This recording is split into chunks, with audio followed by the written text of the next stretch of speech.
بسم اللہ الرحمن الرحیم الحمد للہ رب العالمین والصلاة والسلام علی رسولہ الکریم محمد وعلی آلہ وصحبہ اجمعین ومن تبعہم بإحسان الی یوم الدین اما بعد قال اللہ تبارک وتعالی فی القرآن المجید اعوذ باللہ من الشیطان الرجیم وَلِكُلِّ أُمَّةٍ جَعَلْنَا مَنْسَكًا لِيَذْكُرُوا اسْمَ اللَّهِ عَلَى مَا رَزَقَهُم مِّن بَهِيمَةِ الْأَنْعَامِ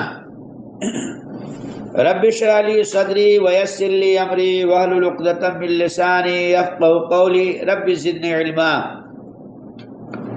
عزیزان گرامی، السلام علیکم ورحمۃ اللہ وبرکاتہ۔ محترم سامعین و سامعات، آج کے گفتگو کا موضوع ہے قربانی کی شرائط۔ عزیز ساتھیو، قربانی کے لیے 6 شرائط کا ہونا ضروری ہے۔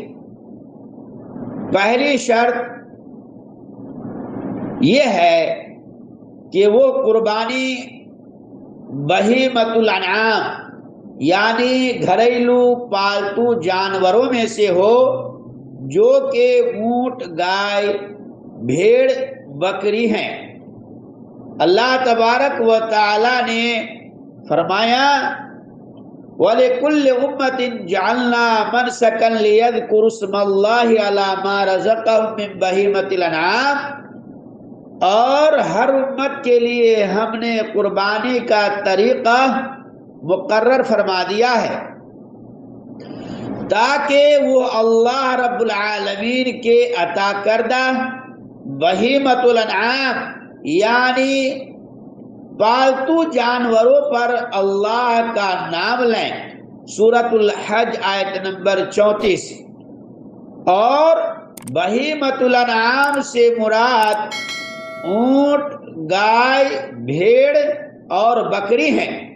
عرب کے یہاں یہی معروف ہے، نیز حسن اور قتادہ سمیت دیگر اہل علم کا بھی یہی موقف ہے۔ دوسری شرط، قربانی کا جانور شرعی طور پر معین عمر کا ہونا ضروری ہے۔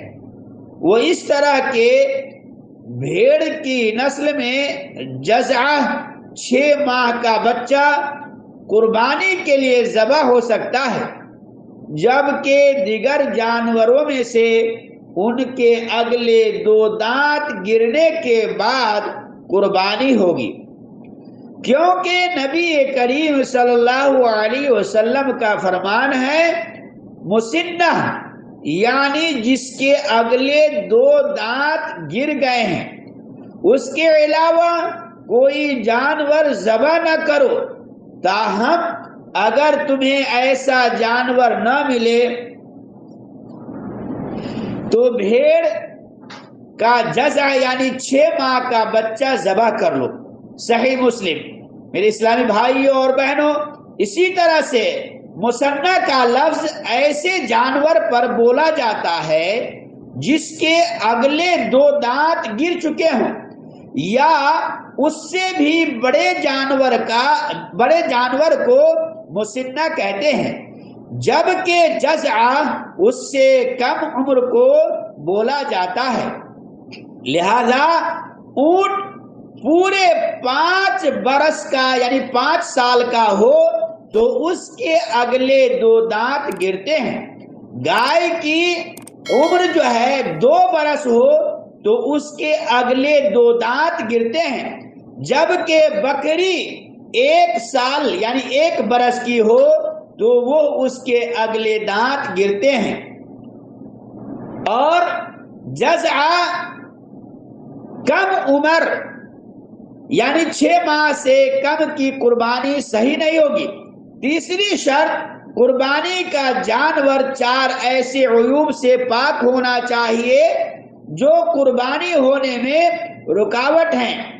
نمبر 1، آنکھ میں واضح طور پر عیب، مثلا جس کی آنکھ بہہ کر دھس چکی ہو یا پھر بٹن کی طرح ابھری ہوئی ہو یا پھر آنکھ مکمل سفید ہو کر کانے پن کی واضح دلیل ہو۔ نمبر 2، واضح طور پر بیمار جانور، اس سے بیمار جانور مراد ہے۔ مثلا جانور کو بخار ہو جس کی بنا پر جانور گھاس نہ کھائے اور اسے بھوک نہ لگے، اسی طرح جانور کی بہت زیادہ خارش یعنی کھجلاہٹ جس سے گوشت متاثر ہو جائے یا خارش جانور کی صحت پر اثر انداز ہو، ایسے ہی گہرا زخم اور اسی طرح کی دیگر بیماریاں ہیں جو جانور کی صحت پر اثر انداز ہو۔ نمبر 3، واضح طور پر پایا جانے والا لنگڑا پن، ایسا لنگڑا پن جو صحیح سالم جانوروں کے ہمراہ چلنے میں رکاوٹ بنے۔ نمبر 4، اتنا لاغر کہ ہڈیوں میں گودا یعنی گوشت باقی نہ رہے، کیونکہ نبی کریم صلی اللہ علیہ وسلم سے جب یہ پوچھا گیا کہ قربانی کا جانور کن عیوب سے پاک ہونا چاہیے تو نبی کریم صلی اللہ علیہ وسلم نے اپنے ہاتھ سے اشارہ کر کے فرمایا 4 عیوب سے۔ وہ لنگڑا جانور جس کا لنگڑا پن واضح ہو، اور آنکھ کے عیب والا جانور جس کی آنکھ کا عیب واضح ہو، اور بیمار جانور جس کی بیماری واضح ہو، اور وہ کمزور جانور جس کی ہڈیوں میں گودا ہی نہ ہو یعنی گوشت نہ ہو۔ اسے امام مالک رحمہ اللہ نے موطا میں برا بن عازب رضی اللہ عنہ سے روایت کیا ہے، اور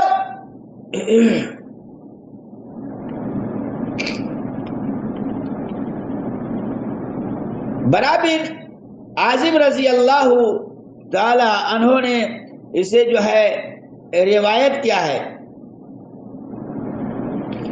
اور سنن میں برا بن عازب رضی اللہ تعالی عنہ سے ایک روایت مروی ہے کہ جس میں ہے کہ نبی کریم صلی اللہ علیہ وسلم ہمارے درمیان کھڑے ہوئے اور فرمایا 4 قسم کے جانور قربانی میں جائز نہیں ہے، اور پھر آگے یہی حدیث ذکر کی ہے۔ علامہ البانی رحمہ اللہ نے ارواء الغلیل 1148 میں سے صحیح قرار دیا ہے۔ لہٰذا یہ 4 عیب ایسے ہیں جن کے پائے جانے کی بنا پر قربانی نہیں ہوگی، اور ان 4 عیوب کے ساتھ دیگر عیوب بھی شامل ہے جو ان جیسے یا ان سے بھی شدید ہوں تو ان کے پائے جانے سے بھی قربانی نہیں ہوگی، جسے انشاءاللہ آئندہ درس میں بیان کیا جائے گا۔ اللہ رب العالمین سے دعا ہے کہ اللہ تعالی ہم تمام مسلمان بھائیوں کو ان ساری باتوں پر سن کر عمل کی توفیق عطا فرمائے، اور نبی کریم صلی اللہ علیہ وسلم کی سنت کے مطابق قربانی کرنے کی توفیق بخشے، آمین۔ اقول قولی ھذا واستغفر اللہ لی ولکم من کل ذنب فاستغفروہ انہ هو الغفور الرحیم۔